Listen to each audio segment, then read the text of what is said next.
For many of us, it is long overdue for silver to dominate the news headlines and to be recognized for the amazing metal that it is. But what is it going to take for silver to gain supremacy and recognition that it so deserves? Well, we'll talk about it in this video as we explore.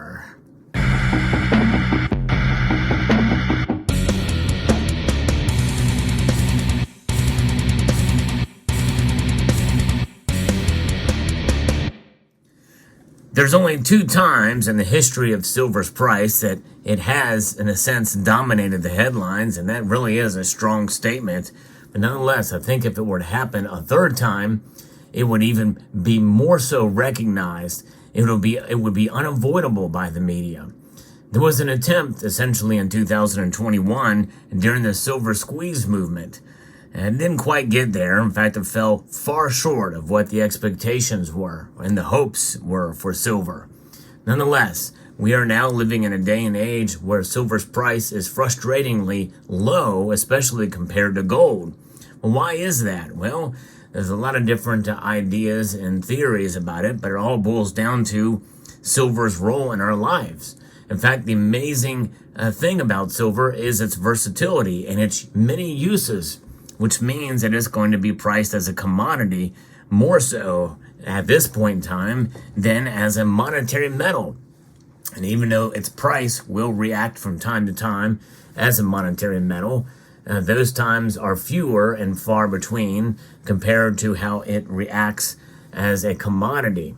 And so we have to track it with other commodities out there such as copper, tin, lead, and zinc, and even uranium and oil and copper especially.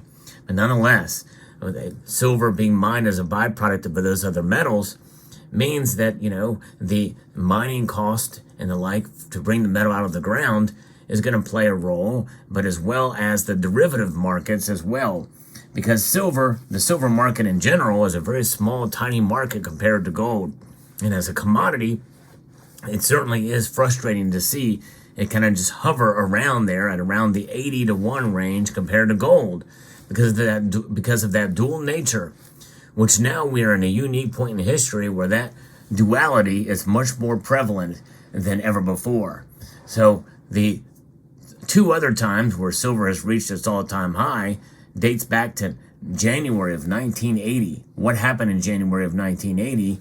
Silver went up to $141.43 an ounce on average that month, which is a pretty amazing spike. Now that number is adjusted for inflation, which means that silver is far, far and away from reaching that point, as today it is sitting around $23 and change. Now, if we go back to 2011, the other time when it reached that high, well, we know that number was about $66.53 adjusted for inflation. And of course, in 2011, I think it even made bigger news then, and we had media as such to the point where it was being talked about more and more, including on the internet. And it was before the age of prevalent social media, but there was enough social media out there that it did cause a buzz. And of course, I think because of what happened in April of 2011, that has sparked much of what we see now in this community. That was really the birth of the modern silver community that we have today, which has certainly flourished, but it has also become fractured, and many people have gotten frustrated. In fact, I can't tell you how many times people come to my channel really all out just bashing silver. And it's understandable, for sure. I understand the frustration. But the thing is that silver, really, when you think about it, has done fairly well over the long course of time. And what does that mean by doing well? It means that it has performed its duty and purpose, even when you consider those two anomalies, to essentially protect yourself from inflation. And silver maintains its value, in other words. That is the best we can hope for silver. And so, in order for it to win the battle for silver supremacy, the supremacy of silver, it's going to have to gain some buzz and some excitement in the media of sorts. And How do you do that? Do you do another silver squeeze movement? That was a pretty big deal when it came out, and it was nice that it did provide some education, but of course that was also littered with other unrealistic expectations for silver, because we cannot expect $140 silver anytime soon. In fact, the most wildest of predictions, say $100 silver is coming very, very soon, triple-digit silver.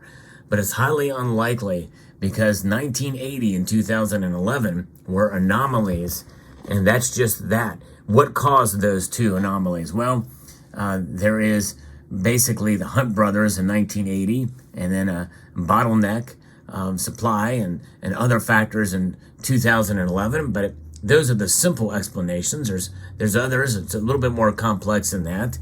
All the stars have to align for the markets to move a certain direction in a way.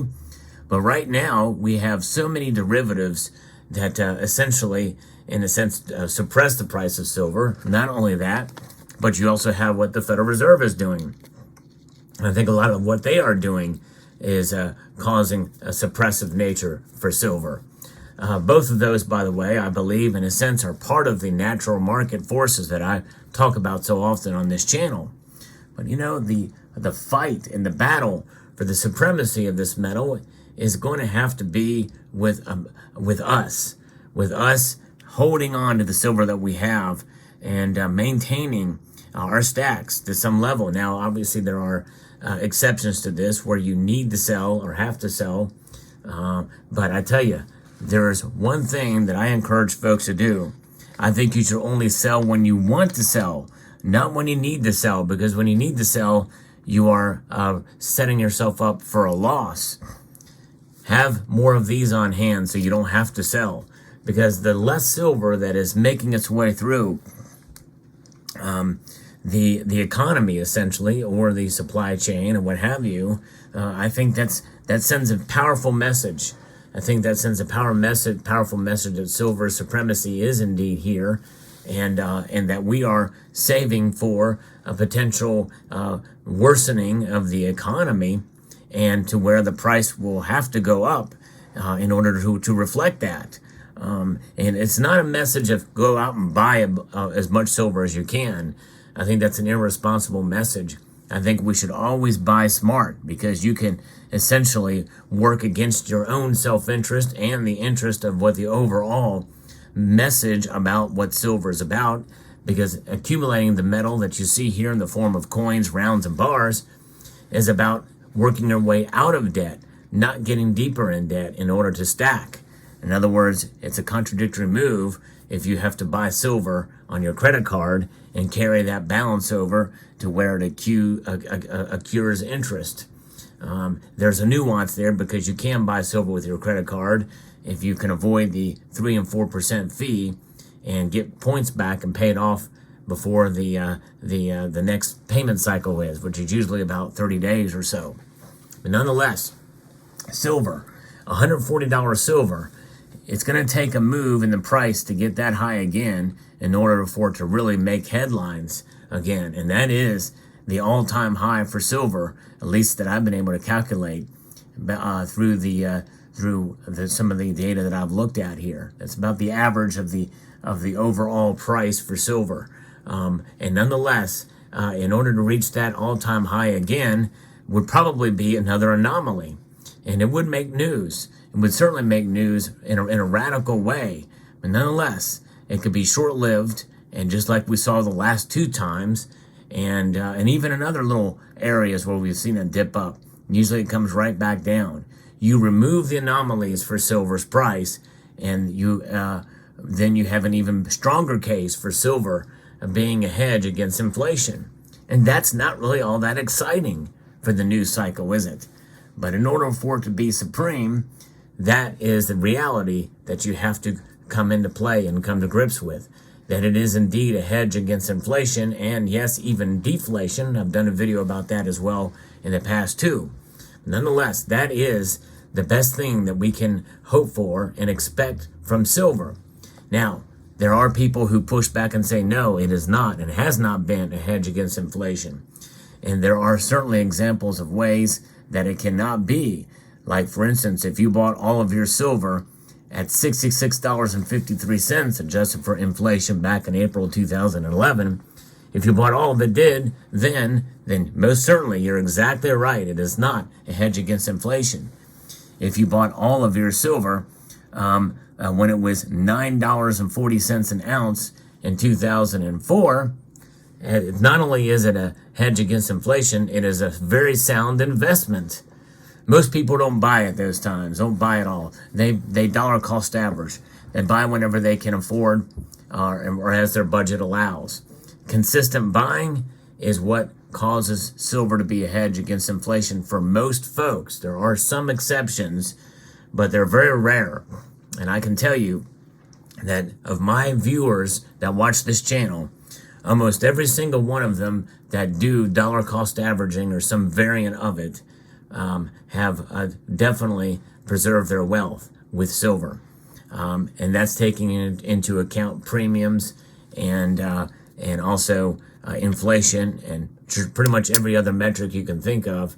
When it all is said and done, if they have to sell their silver at any given point in time, they will have realized a preservation of their purchasing power. And that's what it's about. So there you have it. I hope you found this video informative, insightful, and educational. That's what I try to do. I want to try to encourage the community with silver, and especially silver, because a lot of it is misunderstood. And there's unrealistic expectations, and there's also unrealistic views about silver being as a negative as well too. And again, I understand. I sympathize probably a little bit more with those of you who think silver is just a waste of time than those who are overly bullish on the metal.